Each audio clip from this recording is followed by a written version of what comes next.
Dear friends, কালকে টিনার যে দুষ্টু মিষ্টি অ্যানিভার্সারি গিফটটা ছিল, 6th অ্যানিভার্সারিতে ওর হাজব্যান্ডকে দিয়েছিল, সেইটার ওপর আমি একটা রিয়াকশান দিয়েছিলাম। সেই রিয়াকশানটা ছিল টিনার এই যুদ্ধং দেহি রণং দেহি অ্যাটিটিউডকে অ্যাপ্রিসিয়েট করে। ঠিক আছে, মানে বিনা যুদ্ধে সূচাগ্র মেহদিনী নাহি দিব, এই যে অ্যাটিটিউডটা, এইটাকে আমি কাল স্যালিউট করেছিলাম এবং অ্যাপ্রিসিয়েট করেছিলাম এবং এনকারেজও করেছিলাম।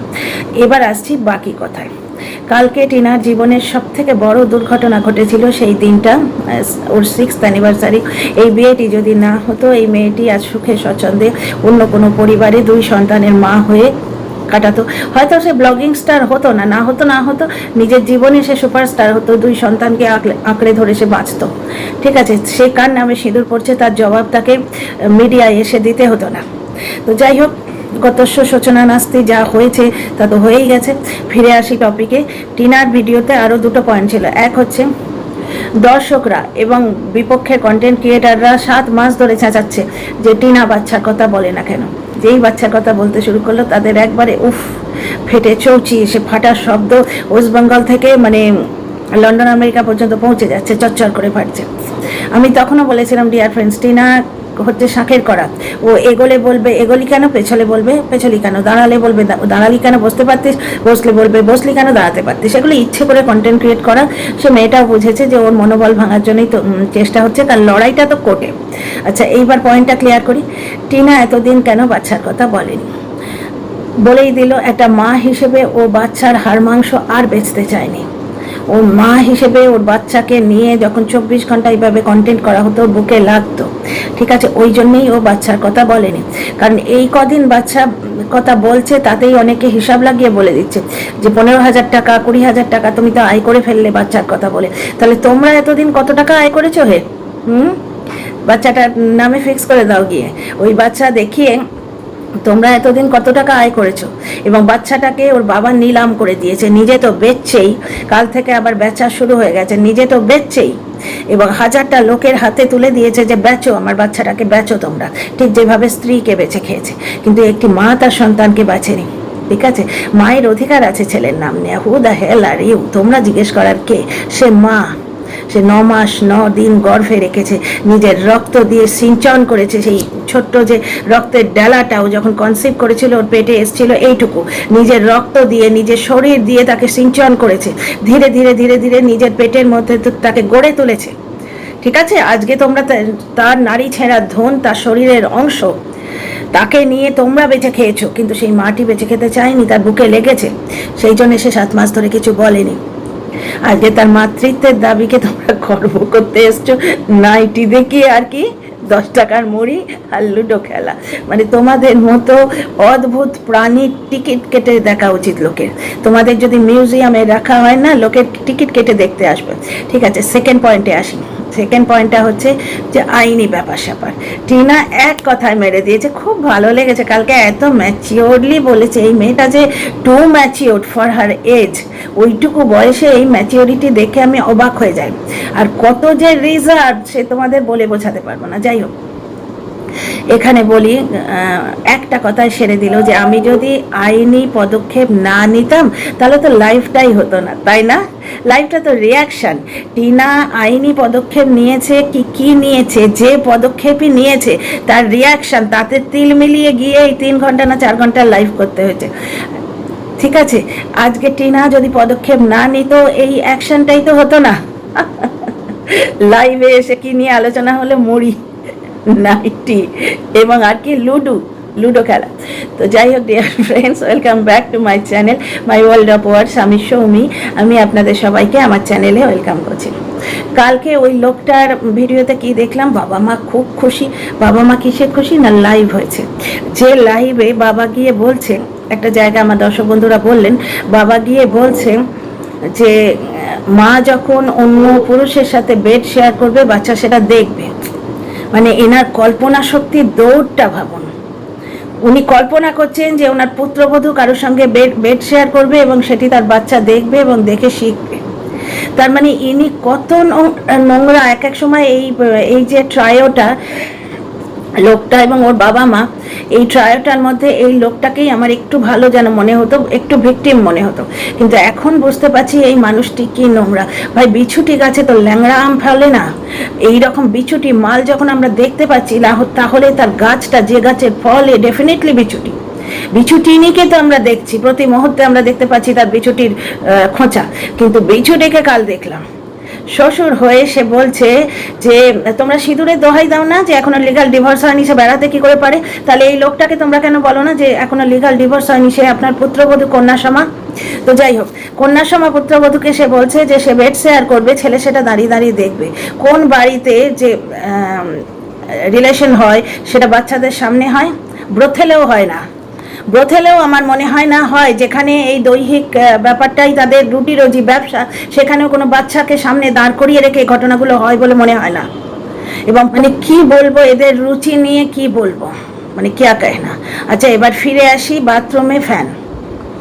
লাইভে একটা পয়েন্ট বলা হয়েছিল যে বাচ্চার বাথরুমেও ফ্যান লাগে, তার মানে লাইভে এই বাচ্চার বাথরুমেও ফ্যান লাগে, এই পয়েন্টটা তোলার জন্যই কি বাথরুমে ফ্যান দেখানো হলো? কারণ বাথরুমে যে ফ্যান নেই সেটা ওই টেবিল ফ্যান দেখে বোঝা যাচ্ছে।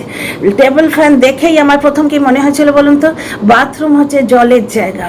আমি একবার সাংঘাতিক শক খেয়েছিলাম বাথরুমে, সাংঘাতিক শক খেয়েছিলাম গিজার থেকে, আমার হাত বেঁকে গেছিলো ঠিক এইরকম, এবং আমার তখন ছোট বাচ্চা সবে হাঁটতে শিখেছে। তো ওই জন্যে যখন বাথরুমে ওইভাবে ইলেকট্রিক একটা জিনিস দেখলাম, প্রথমেই আমার মনে হলো যদি বডি শর্ট হয়ে যায়। বাথরুমে একটা ইলেকট্রিক জিনিস ওইভাবে রাখা উচিত? আচ্ছা শুনুন, বাথরুমে ফ্যান আমাদেরও আছে, কিন্তু সেই ফ্যানটা কি বলুন তো, সিলিং ফ্যান।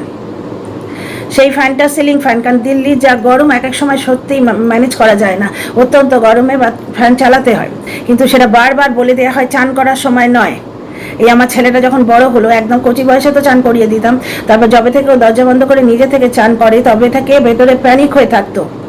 হাজব্যান্ড এক সময় বলেই ছিল ওই সুইচটাই আমি খুলে দেবো, কারণ ও যদি ফ্যান চালিয়ে চান করে দ্যাট ইজ রিস্কি, বুঝতে পারছেন? তো বহুবার বলার পর এখন আরও করে না, মানে ফ্যানটা চানের সময় চলে না, বোঝানো হয়েছে যুক্তি দিয়ে। কিন্তু বাথরুম যাওয়ার সময় অনেক সময় ফ্যানটা চালানো হয়, সেটি সিলিং ফ্যান, যাতে কোনোভাবে জল সেখানে না পৌঁছয়। বাথরুমে টেবিল ফ্যান কত বড় রিস্কি ফ্যাক্টর, বুঝতে পারছেন? এক নম্বর কথা। 2 নম্বর কথা হচ্ছে কি দোহাই দেওয়া হচ্ছে, যে বাচ্চার বাথরুমেও ফ্যান লাগে সেই বাচ্চা ওখানে গিয়ে থাকতে পারবে? ডিয়ার ফ্রেন্ডস, প্রথমেই বলি এইগুলো ধোপে টিকবে না, এরকম কোনো কথা কোর্টে এরাও বলবে না। এগুলো ওআইটিতে বলে টিনার মনোবল ভাঙার জন্য চেষ্টা করা হচ্ছিল, তো সে মেয়েটা সেটা বুঝতে পেরেছে। ওকে, তাহলে এদের এত প্রচেষ্টা 3 ঘন্টার বকবকানি বৃথা গেল। আচ্ছা এবার বলি, যে বাচ্চার বাথরুমেও ফ্যান লাগে, বাবা মার উচিত কি?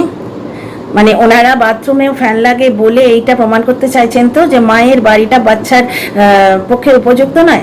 বাবা মার উচিত কি? বাবা মার উচিত হচ্ছে একটি বাচ্চাকে সমস্ত পরিবেশে যাতে সে মানিয়ে নিতে পারে সেইভাবে তৈরি করা, সেইভাবে ট্রেনিং দেয়া। ঠিক আছে, মিলিটারিতে যারা যায় তাদের প্রতিটি কাজ, এমনকি ছুঁচসুতো সেলাই করাও শেখায়। যে কোনো পরিস্থিতিতে যদি এরকম হলো যে তোমার জামার বাটনটা ছেড়ে গেছে, সেখানে মা তো আসবে না সেলাই করে দেওয়ার জন্য। তো বাবা মার প্রথম কাজ হচ্ছে সমস্ত পরিস্থিতিতে বাচ্চা যাতে অ্যাডজাস্ট করতে পারে। ও ধরুন কোনো হায়ার স্টাডির জন্য কোনো হোস্টেলে গেল, সেখানে ফ্যান থাকবে, এবং সেখানে বাথরুমে ফ্যান নেই বলে বাচ্চা পড়াশোনা না করে পালিয়ে আসবে? মানে যত সব বচকানি এবং ফালতু কথাবার্তা না, একটা ম্যাচিওর এজের লোকেরা এরকম বলে শুনে বড্ড হাসি পায়। দ্বিতীয় কথা হচ্ছে আর একটা কি বলা হলো, ট্রান্সফার। বাচ্চা একটা জায়গায় স্কুলে সেটেল হয়ে গেছে, তাকে ট্রান্সফার করা। প্রথম কথা হচ্ছে বাচ্চাটি যে স্কুলে যাচ্ছে ওটি প্রপার স্কুল নয়, ওটা একটা লোকাল প্লে স্কুল, তাও কোনো ব্র্যান্ডেড স্কুল নয়, কোনো ব্র্যান্ডেড স্কুল নয়, কোনো ব্র্যান্ডেড স্কুল নয়, এটা লোকাল প্লে স্কুল। এবার প্লে স্কুল থেকে নর্মাল স্কুলে বাচ্চাকে তো এমনিই ট্রান্সফার করতে হবে। অ্যাকচুয়ালি বাবা এবং যারা ওর সংস্পর্শে রয়েছে, এই পাতানো দিদি, এরা দুজনেই স্কুল সম্বন্ধে বিশেষ কিছু জানে না, তো মানে তাই ব্যাপার স্যাপারগুলো এরকম হয়েছে। প্লে স্কুল থেকে বাচ্চা প্রপার স্কুলে তো এমনিই যাবে, প্লে স্কুলটা সেটেল হওয়ার জায়গা। হ্যাঁ, ব্র্যান্ডেড স্কুল যেগুলো ধরুন কিডসই হয়ে গেল, আপনার ইউরো কিডস হয়ে গেল, আরও বড় বড় স্কুল যেখানে রয়েছে, বচপন, আরও এখন এই মুহূর্তে নাম মনে পড়ছে না, সেই সমস্ত স্কুল থেকেও কিন্তু ট্রান্সফার হয়। মন্টেসারি 1, মন্টেসারি 2 ম্যাক্সিমাম, তারপরে তো প্রপার স্কুলে এসে যাবে। অলরেডি যদি বাবার কাছেও থাকে সেখান থেকেই বাচ্চাকে ট্রান্সফার করতে হবে প্রপার স্কুলে। 2 নম্বর পয়েন্ট হয়ে গেল। 3 নম্বর পয়েন্ট হচ্ছে এসি। এসি নিয়ে এই লোকটা জন্মেছিল? এসি কবে এসছে? মাত্র 2 বছর এসছে। আমার কমেন্ট বক্সে দেখো দর্শকরা ভরে ভরে জবাব দিয়েছে। ঠিক আছে, তো এসির বড়াই এরা কিসে করে? এসি তো বউ রোজগার করে কিনে দিয়েছে। তো মেয়েটা সেটেল হলে, ও জমি কিনেছে শুনেইছ, ও নিজের বাড়ি করবে, ভালো সুন্দর বাড়ি। এই বাড়িতে তো ওকে নিজের পছন্দ মতো টাইলস কিনতে দেওয়া হয়নি, লোক দেখানো বলা হয়েছে যে বউয়ের পছন্দে টাইলস কিনতে যাচ্ছি। পরে টিনা এসে বলল যে না, এটা ওর পছন্দ তাই নিয়েছি। ও একটা টাইলস পছন্দ করে কিনিয়েছিল, সেটা বাবা মার বাথরুমে লাগিয়ে দিয়েছিল, ওর বাথরুমে লাগাতে দেয়নি। এত হিংসে। আজকে সে ফ্ল্যাট করে বেড়ায় ডিফারেন্ট মানুষের সাথে, এবং যাদের সঙ্গে ফ্ল্যাট করে বেড়ায় তাদের ভরসা দেয়। আমি কথা দিচ্ছি আমি তোমাদের বদনাম করব। তো যাই হোক, এই ফ্লার্ট করার সময় যেভাবে কথা বলে সেইভাবে কথা যদি স্ত্রীর সঙ্গে কোনোদিন বলতো তাহলে এত বড় অঘটন হতো না, বাচ্চাটা বাপ মা হারা হতো না। তো যাই হোক, ফিরে আসি টপিকে। তাহলে এসি নিয়ে তো এই মানুষটা জন্মায়নি, এ তো এই 2 বছরের ব্যাপার। 2 বছর আগে এসি কিনলো। আর প্রথম যখন এসি কিনেছিল না, থেকে কখন অবধি এসি চালাতে হবে সেটা সে বেঁধে দিয়েছিল টাইমটা। তার বাইরে এসি চালালে বাড়িতে অশান্তি হতো। একটি ব্লগ আছে, তার টাইটেল ছিল কখন থেকে কখন অবধি এসি চালাতে হবে, লোকটির নাম করে বলছে ও আজ ঠিক করে দিল। টিনাই তো ব্লগগুলো করতো। 2 নম্বর কথা। 3 নম্বর কথা হচ্ছে, হঠাৎ করে ব্লগে চেঞ্জ দেখেছেন? বাবার জন্মে দেখেছেন যবে থেকে টিনা গেছে বাচ্চাটিকে কেউ খাইয়ে দিচ্ছে। মানে এদের নির্লজ্জতার সীমা পরিসীমা নেই, লজ্জা করে না। নাটক করতে এদের লজ্জা করে না। কতবার বলা হয়েছে বাচ্চাটাকে মাখিয়ে খাইয়ে দাও, ওরম শুকনো খাবারও খেতে পাচ্ছে না। একদিন দেখি একটা ব্লগে বাচ্চাটা শুধু ভাত খাচ্ছে, আর ডিম সেদ্ধ দিয়েছে, তরকারি ফরকারি কিচ্ছু নেই, আলু ঝোল বা কিচ্ছু নেই। একটা ডিম দিয়েছে পাতে, ওই তরকারি ডিমটা দিয়ে দিয়েছে, ডিমটা কামড়ে কামড়ে খাচ্ছে। ওইভাবে বাচ্চা কতটুকু ভাত খাবে? তো যাই হোক, কালকে কিন্তু দেখলাম ঠাকুমা ভাতটা খাইয়ে দিচ্ছে। কেন ভাই? গুঁতো খেয়ে টনক নড়েছে যে বাচ্চাকে মেখে খাইয়ে দিতে হয়? এখন বাচ্চার লেখাপড়া দেখানো হচ্ছে। কেন ভাই? এতদিন তো বাচ্চার ডিগবাজি, তারপরে ওই ভিকে যাওয়া খেলনা দেখে সে যে যা যা অ্যাক্টিভিটি করে সেইগুলো দেখাতে বেশি ব্যস্ত ছিলে। হ্যাঁ, ছেলের রান্না দেখাতে গিয়ে হাত পুড়িয়ে দিয়েছিলে, ছেলের ইমিউনিটি ডিসঅর্ডার করিয়ে দিয়েছিলে, এবং সেই জোরও ছেলে ফেলে তুমি গেছিলে আলুরদমের বাড়ি ফ্ল্যাট করতে।